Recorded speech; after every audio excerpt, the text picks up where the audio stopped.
Hello viewers, I'm your host Lipakshi Khurana with another episode of South Asia Focus. Let's begin the show with India's Foreign Minister S. Jaishankar's Moscow visit, which holds significant importance in the context of India-Russia relations.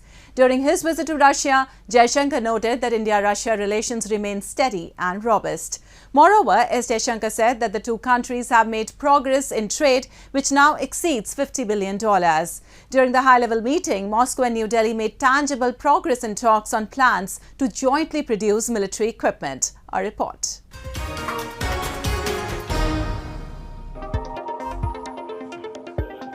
India's External Affairs Minister S. Jaishankar on December 25 reached Moscow on a 5-day visit to meet the Russian leadership. Shortly after his arrival, Jaishankar tweeted, "Arrived in Moscow, look forward to my engagements." During Jaishankar's visit to Russia, Moscow and New Delhi made tangible progress in talks on plans to jointly produce military equipment.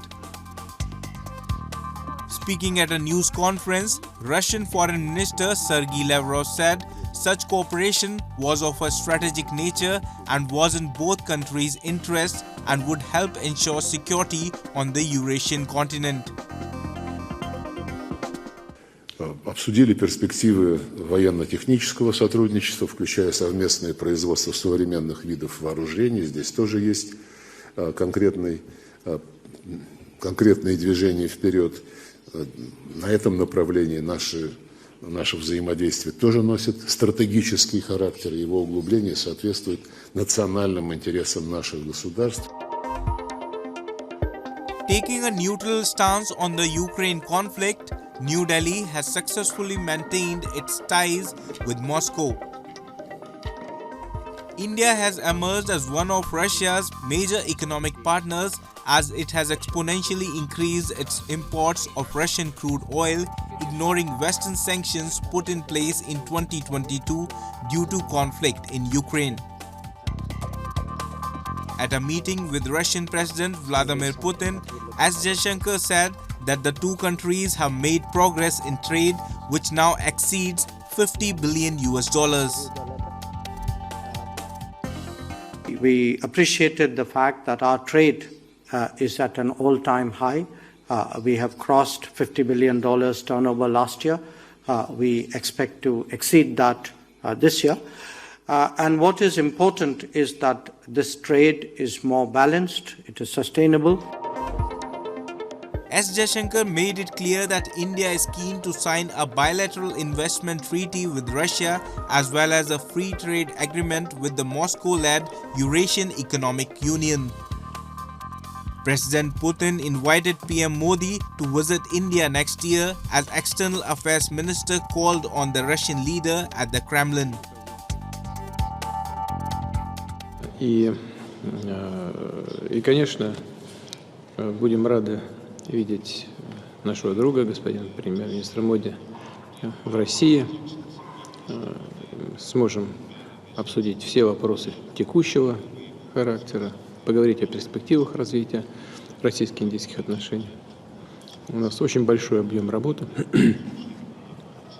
так что я прошу передать ему самые наилучшие пожелания и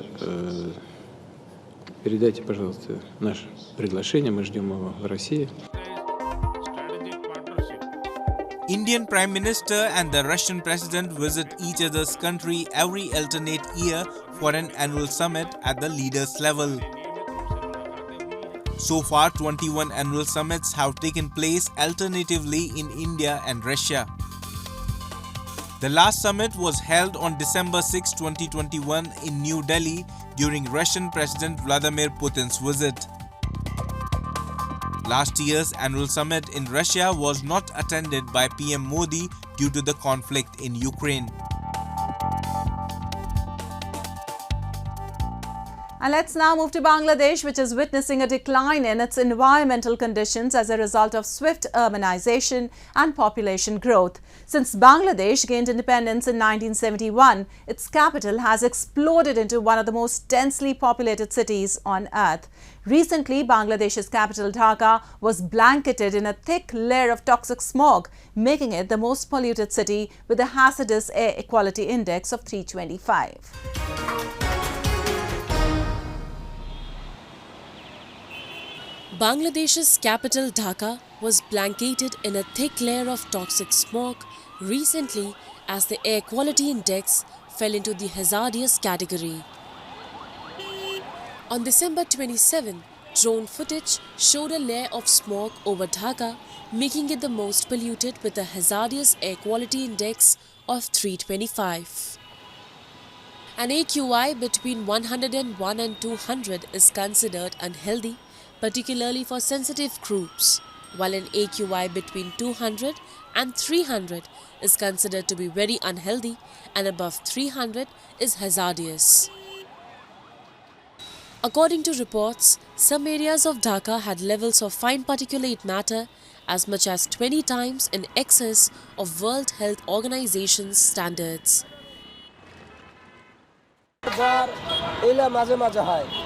গাঁৱত বীজ বেদনা এগুলা হয় এই বলতে পারবো আর কিছু বলতে পারবো না এমনি মানুষ রাস্তাঘাট আর কি করবো ধুলা তো থাকবো সাধারণ একটু পানি টানি দিলে ধুলা একটু কম উড়ে In Dhaka, government bodies were seen spraying the streets with water to help the dust settle, but residents called for greater efforts. With over 20 million residents, Dhaka is one of the most populous cities in the world. As a result of increasing construction and overuse of fossil fuels, the city's air quality has gotten worse, endangering the health of many. অবশ্যই এটা একটা উদ্বেগের বিষয়। দেখুন আমাদের পাশেই metro রেলের কাজ হচ্ছে। এখানে প্রচুর পরিমাণ আপনার যে নির্মাণ সামগ্রী আছে আরও বিভিন্ন দ্রব্যাদি রাখা আছে। ওনারা সকালবেলা পানি দেয়, আমরা রাস্তায় দেখি, কিন্তু এটা আরও বেশি মাত্রায় দেওয়া উচিত। আর বায়ু দূষণের জন্য সচেতনতার কোনো বিকল্প নাই, অবশ্যই সচেতন হতে হবে। World Bank says that air pollution is responsible for about 20% of total premature deaths in Bangladesh. According to a report commissioned by Clean Air Fund, a UK-based organization, Bangladesh's air pollution situation has not shown any substantial improvement despite receiving more than $2 billion in funding between 2017 and 2021 to improve outdoor air quality. Bangladesh is witnessing a decline in its environmental conditions as a result of swift urbanization and population growth. Since Bangladesh gained independence in 1971, its capital has exploded into one of the most densely populated cities on earth. The amount of traffic congestion in Dhaka is extreme and the average driving speeds have dropped to 4.5 km per hour or walking speed. Residents of a low-lying city that is already extremely vulnerable to the effects of climate change suffer physical and mental health harm from the toxic atmosphere stew created by coal-fired brick kilns, dust from roads and construction sites. Time now for Asia This Week, the stories from across the continent.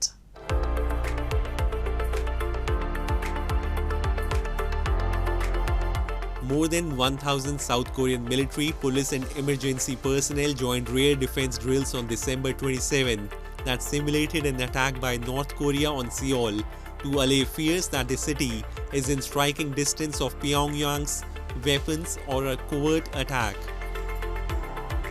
훈련과 식별한 보안 사항들은 상호 공유하고 발전시켜 앞으로 북한의 도발과 테러 위협으로부터 국민의 생명과 안전을 지킬 수 있도록 통합방위 태세를 더욱 강하게 나갈 것입니다.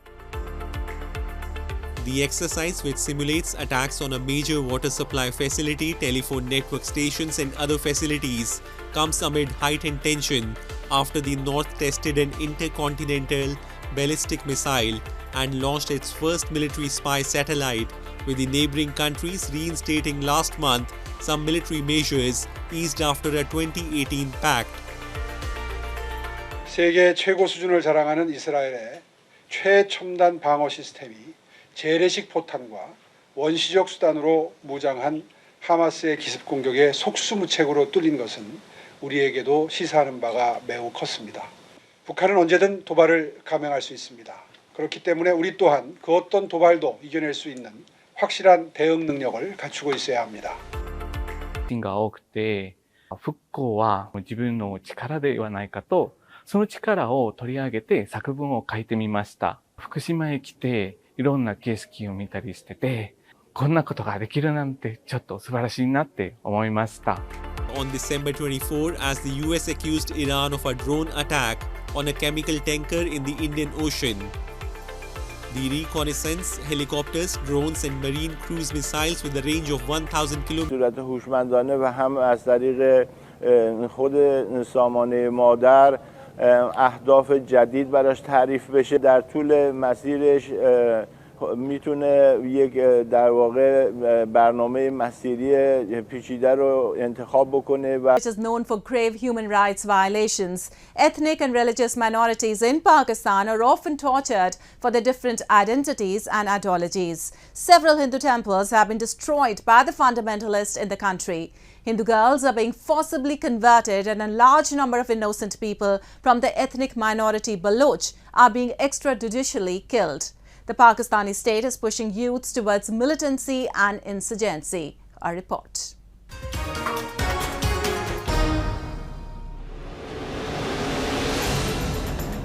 Once again, a religious place of worship was attacked by a radical group in Pakistan. A Hindu temple dedicated to Ramdev Peer in Tando Alhaya district of Sindh was attacked by Islamists who damaged statues and stole money. CCTV footage showed aggressive mob attacking Hindus with sticks while destroying the religious. In Pakistan, there have been cases of violence and ill treatment of Hindus and other minorities due to strict blasphemy laws. Pakistan's blasphemy laws carry a potential death sentence for anyone who insults Islam. These harsh laws are being used to persecute minority faiths. On the other hand, the ethnic minorities in Pakistan are also subjected to humiliation and torture in the Islamic Republic. According to reports, Pakistan Army and intelligence agencies are carrying out extrajudicial killings in Balochistan to instill fear among the people and exert control over them. Sindh, Balochistan are particular areas of concern for human rights activists. Ethnic and religious minorities in Sindh and Balochistan are special target of Pakistan's terrorist army, Punjabi army. And coming to the Balochistan, there are thousands of missing persons in Balochistan, extrajudicial killing, involuntary disappearance, inhuman behavior, torture is common practice in Pakistan. People get missed and the families are always looking for them, but they cannot find them at all, and there is no law prevailing in Balochistan and Sindh. Baloch activists have time and again urged the international community to intervene and stand against the ongoing violence in the region. They are organizing a series of protests to make the international community aware of Pakistan's atrocities in Balochistan. Protesters carrying placards can be seen chanting slogans against the Pakistan atrocities. They are waiting for someone to listen to them. And let's now move to Nepal, where the tourist town of Soraha saw a caravan of caparisoned elephants and grabbed the attention of hundreds. This year's celebrations of the annual Chitwan Elephant Festival came after a gap of 3 years owing to the coronavirus pandemic. Take a look. Halted for 3 consecutive years owing to the COVID-19 pandemic, the charm of Elephant Festival in Soraha, a touristic town in centre southern Terai, is back as caravan of tuskers take onto street, drawing attention of passerby. Held annually to drive tourists, the Elephant Festival, locally called Hathi Mahotsav in Nepali, has resumed this year with slew of changes. The parade of tuskers started from the infamous sunset point of the touristic town on the edge of Rapti river, marching down to the ground that lies about a kilometer far, followed by musical and dance performances. Covid भन्दा अगाडि तपाईको चाहिँ यो 16औं संस्करण गरेका थियौं अहिले यो 17औं संस्करण हो यो त्यसपछि तपाईको पहिलो प्रोग्राम भइराछ यो खास गरी यो पर्यटन क्षेत्रलाई कसरी चलायमान गर्न सकिन्छ र पर्यटन क्षेत्र कोभिड पछाडी कस्तो भइरहेको छ कतिको रिभाइभ भएको छ भन्ने हिसाबले पनि यो तपाईको यो अनुभूति हुने गराउने हिसाबको कार्यक्रम हो र सम्पूर्ण देश तथा विदेशमा रहनुहुने महानुभावहरुलाई कोभिड पछाडी यो पर्यटन क्षेत्र लयमा फर्किएको छ हामी त्यो भन्दा उच्च गुणस्तरको सेवा सुविधा दिन तयार छौं यसको लागि आइदिनु हुन भन्ने मेसेज प्रसारण गर्नको लागि पनि यो कार्यक्रम आयोजना गरिएको छ Being held after a hiatus of 3 years, the latest edition of the festival has made changes owing to the protest by the animal rights activists.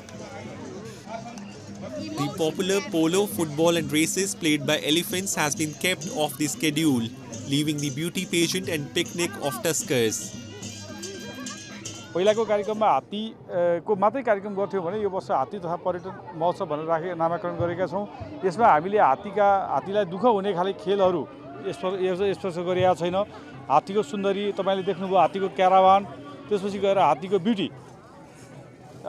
हात्ती क्याराभान र हात्ती पिकनिक तीनवटा कार्यक्रम चाहिँ हामी तपाईको यो वर्ष सञ्चालन गर्दै छौं र अरु बाँकी सांगीतिक कार्यक्रमहरू पनि हामी सँगै गर्दै छौं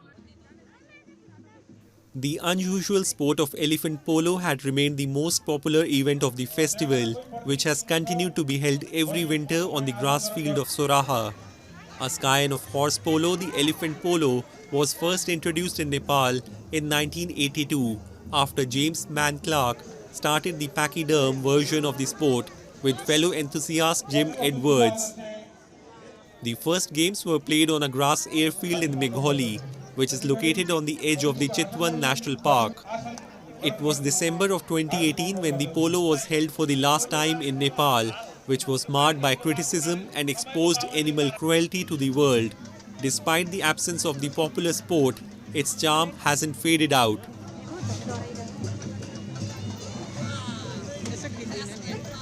Well, this festival is a great opportunity to interact with the biggest terrestrial mammals on Earth, and it also generates awareness about them. And with that, we come to the end of this week's episode. See you next week. Goodbye and take care.